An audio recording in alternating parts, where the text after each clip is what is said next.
Alright, getting right back into it today. Just wanted to show the room 1 that I finished yesterday. Got pretty loud with my roommates playing Phasmophobia, so I wasn't able to continue recording me making it, but I set up the template, which is what you can see here. Added a little bit to it that we'll see. The something that needed to get added was dimensions.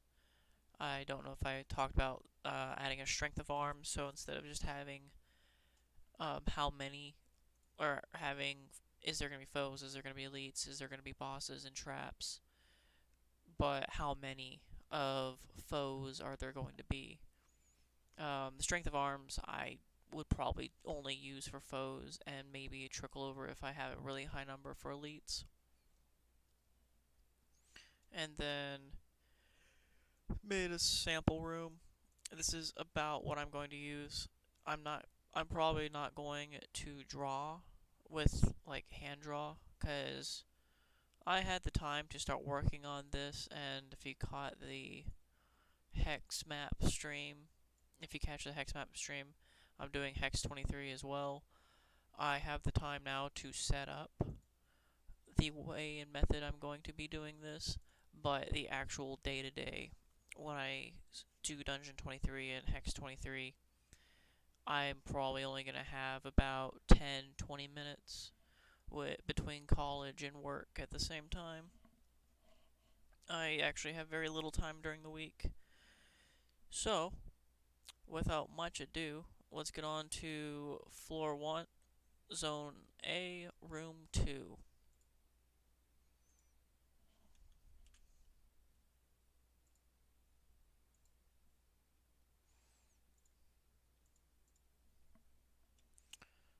Save. Alright, and we're just going to copy this one.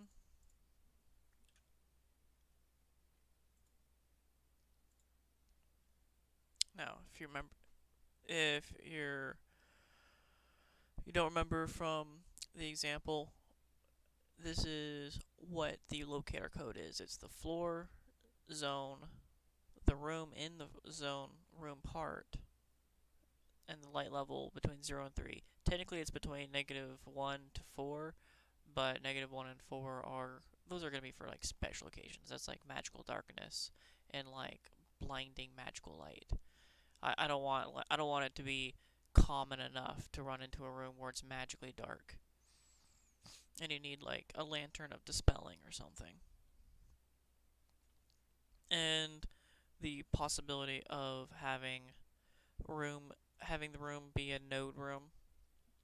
So this is the first floor, Zone A. This is the first room in Zone A on floor 1, and this is the A part of the first room. The reason there's an A part is because this first room is going to be like the bottom floor of a tower, and then you can go up the tower. And the whole tower I'm considering one room. That's more than I'm usually going to do, but again, I had the time to put into it. I'm not going to have the time, and I want everybody who is doing Dungeon23 to remember it is absolutely okay to have an empty room one day. That is fine. Dungeons need empty rooms. Empty rooms and, somewhat empty zones even. Like a series of a corridor with some rooms and then a big room at the end. Players are going to wonder, why is it empty? What happened here? And it sets a stage rather than a battlefield. It is space to do things rather than a puzzle to solve. And that is valuable. That is a low engagement that makes high engagement areas more punchy, more it whets your appetite. It is a palate cleanser in between. They're important. Alright, and so I'm probably going to have a few of them. Alright, so this is going to be 2A, because again, I have the time. It's going to be light level 1.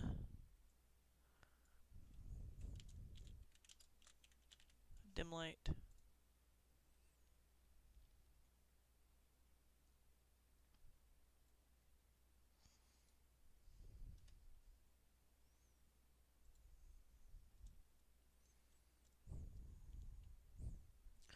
Well, the name for a mine shaft.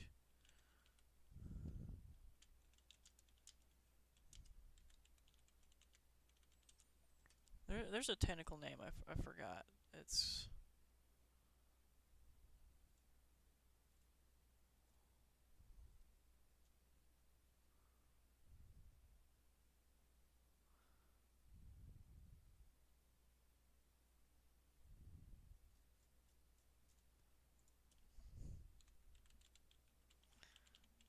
kind of impossible to look things up without typing in. Oh yeah, so minus Minecraft does not work on Bing. That only works on Google.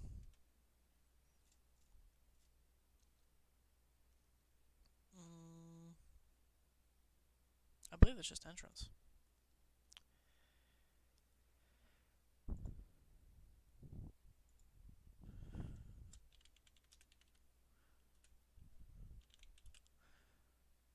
Alright, so the shaft is going to be where it digs down at a 45-degree angle.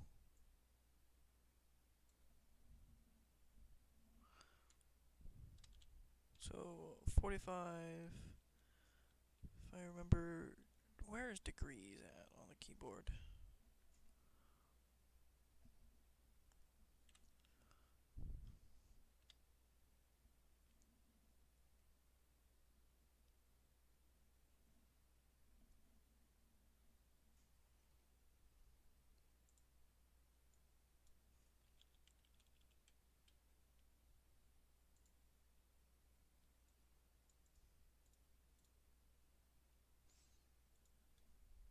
Boop.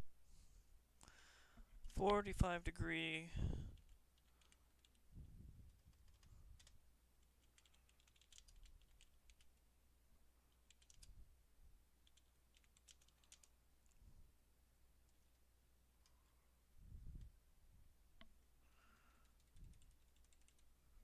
Carved.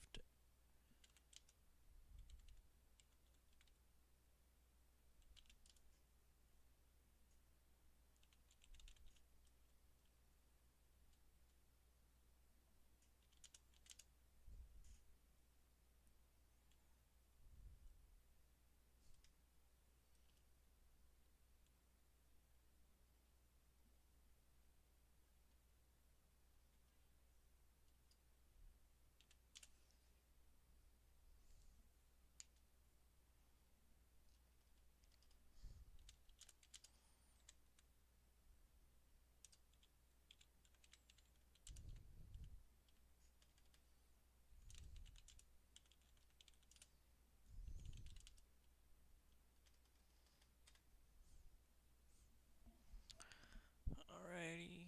We're gonna have this be a 10-foot arched ceiling. Because it's gonna be very big and grand for the hulks that pull ores up and down and have to enter and exit. I'm not gonna have it be like small. There's probably not gonna be any 5-foot squeezes, just because I picture there are gonna be a lot of large things here.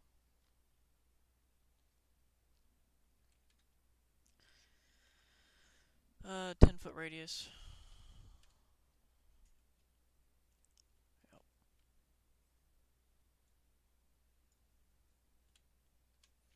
So, with the locked, you could put in, a lock strength rating and have the boss at the top of room 1, because I put in a lead at the top of there, has the key.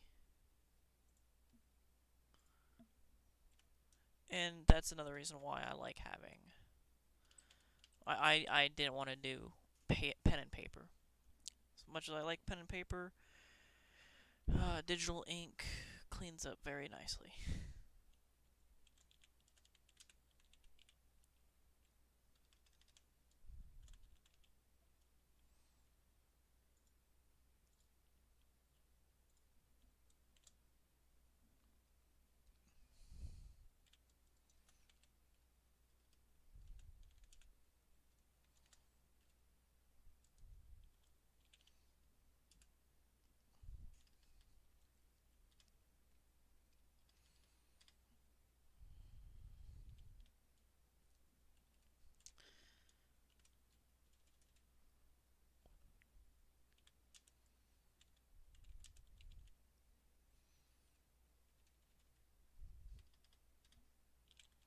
I'm going to call these elite keys.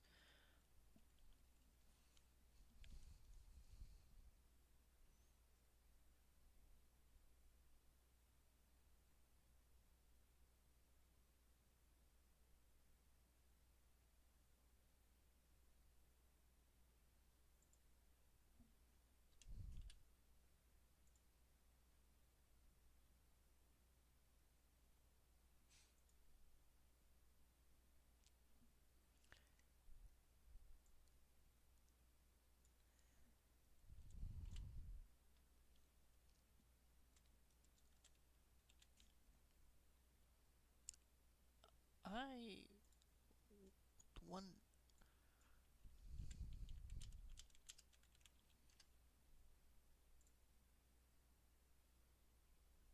So if I remember right...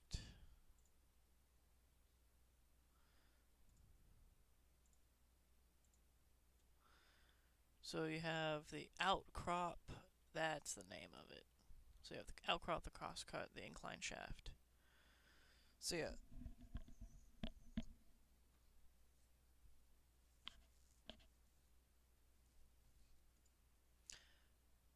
I'm gonna... can I show an image in here? No? Okay. I'm gonna use...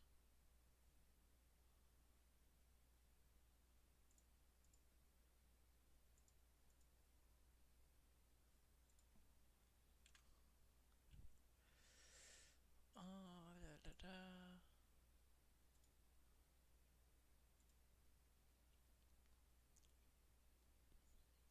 Alright, I don't know how OBS does it, but I'm gonna... There's some types of mines. So you have your slope mine, you have your vertical mine,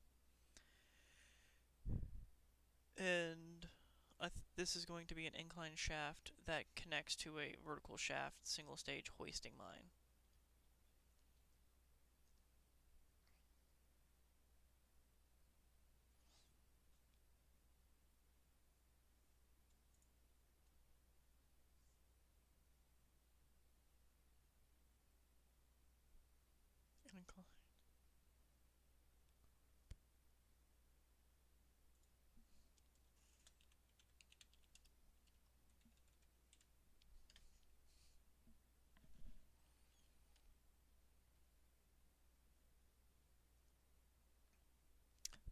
I'm calling it the mine of milk and honey because diorite is pale and gold and copper are kind of that orangey gold color, you know. And this was going to have been a gold and copper and maybe even tin mine, maybe some cassiterite for aluminium, and what have you. I have an idea for the way it looks, and I know if there's probably going to be somebody who's like, oh, that's not you can't find cassiterite and diorite, and I'm going to say, well, you can here.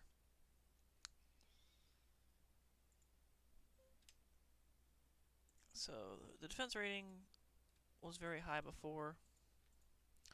I'm gonna use I'm gonna roll a D100, and I want it to be lower than 64, because players just fought the tower. Tower was well guarded, well, well protected. I get 51. Strength of arms is gonna be a D4. 3. So a little less. 82. So I'm thinking there's gonna be a lot of ore here. That's what I'm thinking. So for the example up here, I ended up getting a high treasure rating and a high defense rating. So with the defense, I just ended up deciding on a number of foes, a trap, and an elite that I ended up spreading across each of the rooms. I ended up getting a few more foes, but with the strength of arms 4, I was like, yeah, that's close enough. Again, this is supposed to be system agnostic because I don't know what I'm going to be running this in. I even could like just run it in Dungeon World or World of Dungeons, rather. So I'm not going to be keeping to a system necessarily. Even if I were to run 5th edition, it wouldn't be that big of a problem because I use a alternative method for handling combat and CR. Basically, I have standard stat blocks based on level and the creature's rolls and how many of them there are, rather than using the monster manual. Like I'll use like special abilities from the monster manual, and but the way I use stat blocks for 5th edition, I can use anything from 2nd edition monster manuals to the tiny RPG monster list to DCC RPG, which is a lot of fun to use to pull from there. It's just the actual mechanics and the numbers, they don't actually matter. Like having action oriented monsters and having monsters that play well, that's what matters. The players aren't going to know what their stat block is, and they're not going to be like, oh, wait, all these things are exactly the same. You change it a little bit. Add 1, -1 here and there. Global changes, so like we'll have zones, and a whole zone may be, I'll say like +1 difficulty, or +2 difficulty, or +3 difficulty at the max. And basically, what that means for me is when I'm editing like the base stat block, it'll have a +1 to something, or a +2 or 3. So whereas a armored creature might have a 17 AC, and a +2 area, it might have a 19 AC. You know, or attack bonus. I tend to not like attack bonuses being very high. I tend to like just low numbers. I don't like counting past 4 when it gets down to it. Alright, so dim light, room name.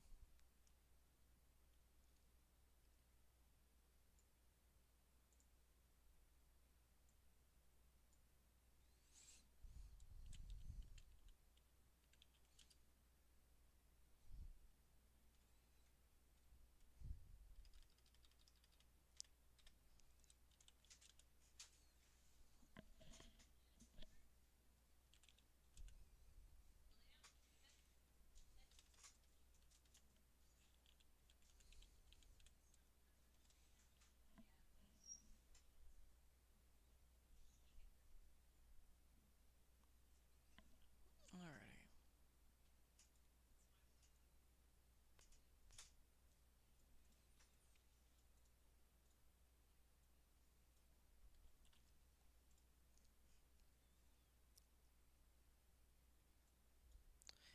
I don't want there to be any enemies on here. So all this defense rating. 0?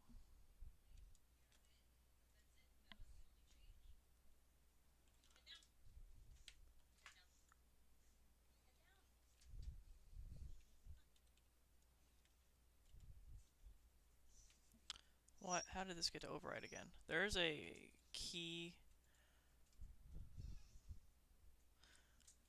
that makes things overwrite instead of insert, and I don't know what it is. I don't know how I keep clicking this.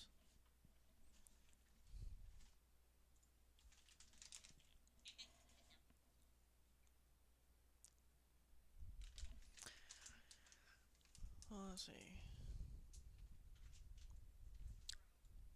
No coin. So 82 plus 51.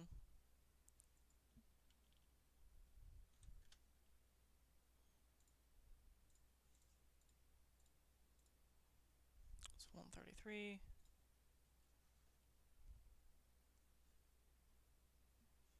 So that's going to be 3 stuff.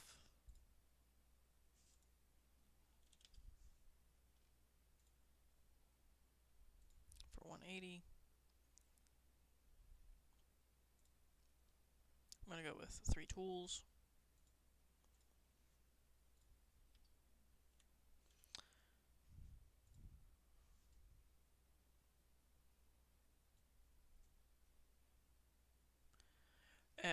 Later when I code the generator, it'll actually generate a trap, an elite, what stuff is, what coins, what tools, what gems, what magic items. The first iteration will probably be like totally random. You know, you might find a rake in a mine, but eventually have it check for words such as mines, and then pull mine tools. You know, so that takes it down to 100.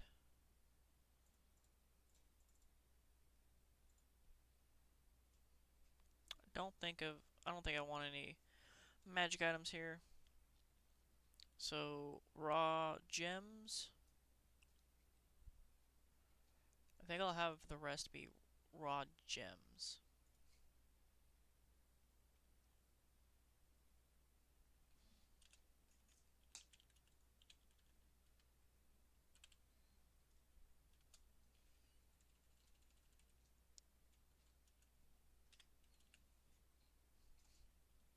And this is kind of also just the reward for clearing the tower. So that'll be 5.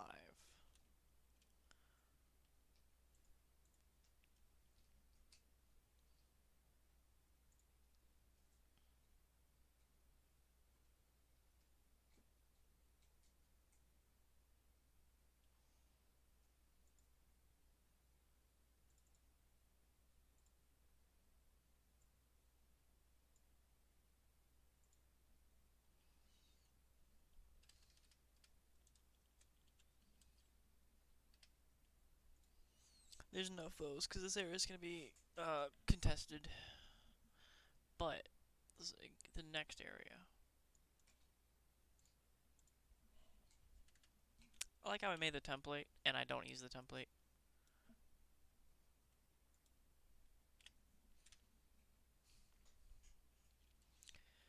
We're now going to it being dark.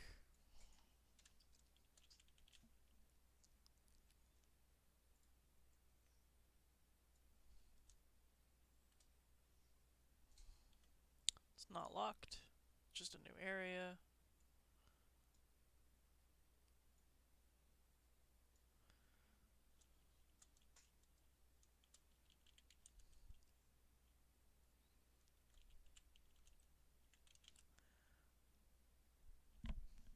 So the first level, and we'll include an elevator to make.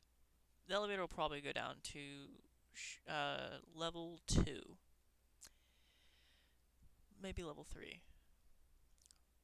But I'll have the elevator be broken. The hoist elevator.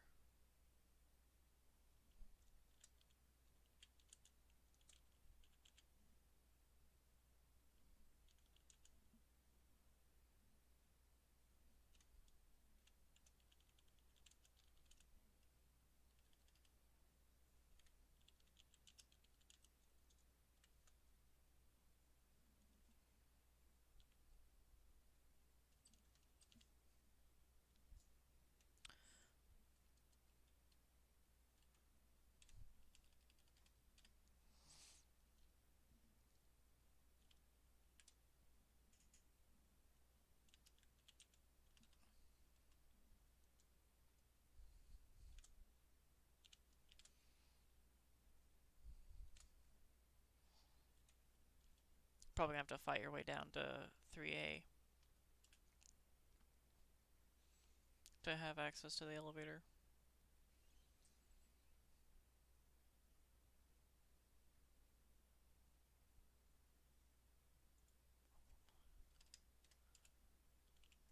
Of the Mines of Milken.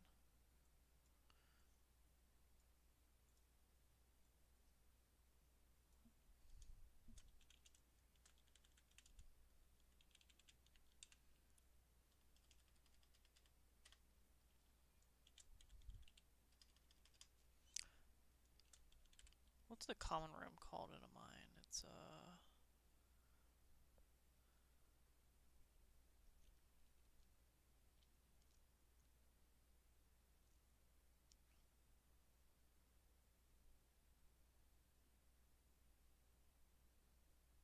the head.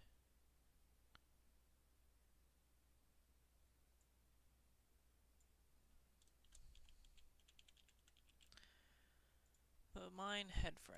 That's where the hoist's gonna be.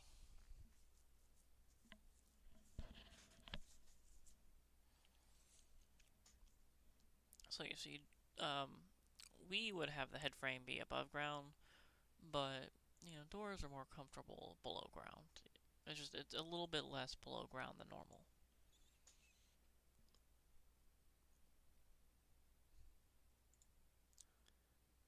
The zone.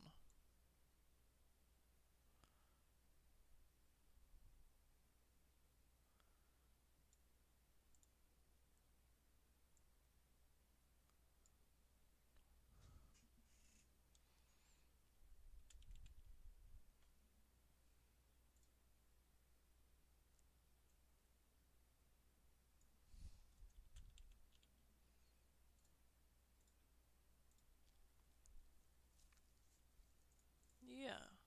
Let's see. Am I seeing any problems? No. Yep.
So I'm probably gonna want 4 directions.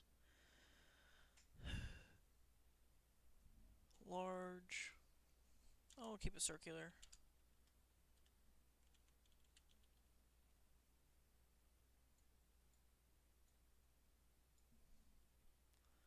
20-foot radius. Do 15-foot arch ceiling.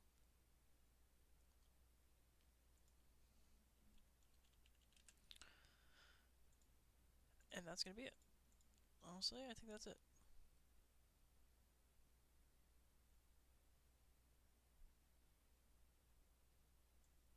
There's not gonna. Oh, you're right. No access to the surface. You can access the store. Here. 2A.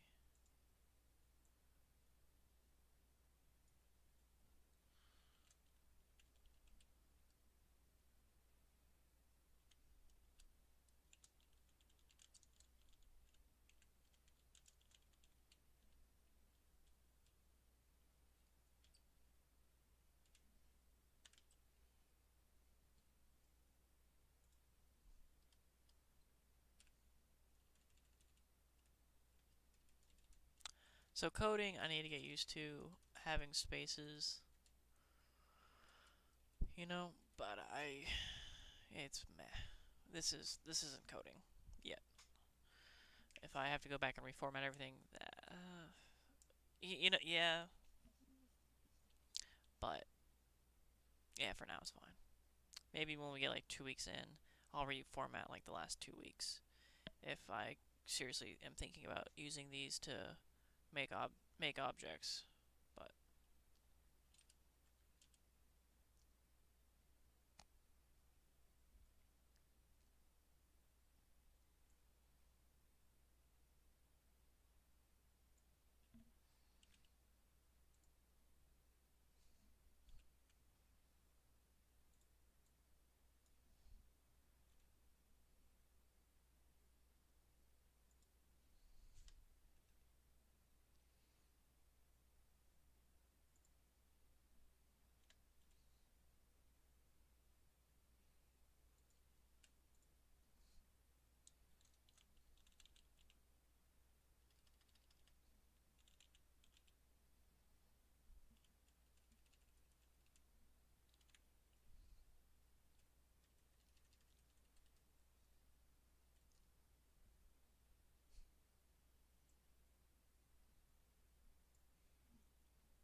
maybe I need a room type. So if it's gonna be a room or corridor in here,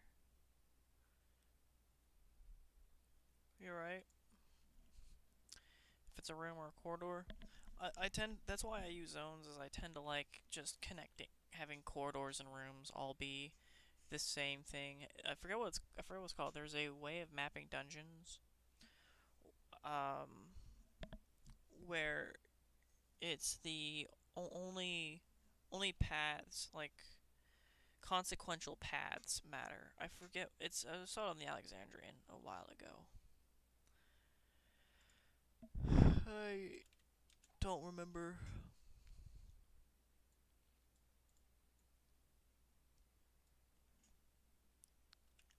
Control C.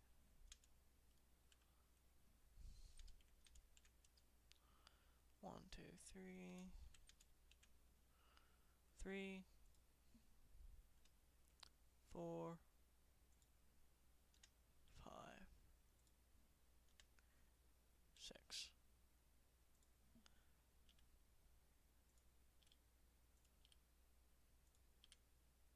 And that's how we do it.